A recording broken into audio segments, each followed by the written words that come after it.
د افغانستان د دفاع وزیر اسدالله خالد نن ورځ طالبانو ته ډیر سخت اخطار ورکړ.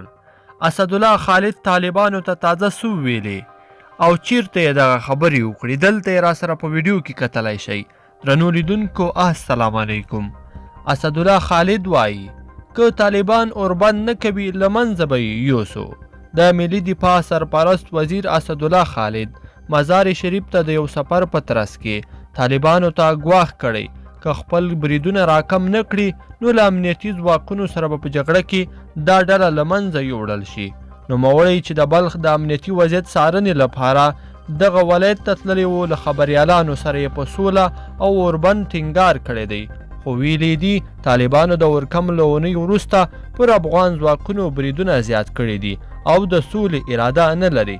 ښاغلي خالد طالبانو ته خبرداری ورکړ که پر افغان امنیتي ځواکونو بریدونه کم نه کړي نو جګړې په ډګر کې به له ماتې خوړلو او نابودۍ سره مخ شي.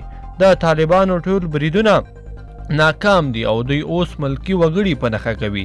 ښاغلي خالد ویلي افغان ځواکونه سږ کال د طالبانو پر وړاندې پراخې لاسته راوړنې لرلې دي او دا ډله اوس ضعیفه شوې ده.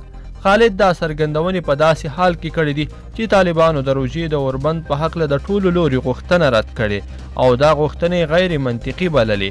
ارګ د طالبانو له دغو خبرو وروسته ویلي چې طالبانو ثابته کړې چې د جګړې دوام غواړي. درنو لیدونکو په دې هیله چې دا ویډیو به مو راسره تر پایه پورې کتلی وي. که مو خوښه شوې وي ویډیو لایک کړئ او چینل هم سبسکرایب کړئ.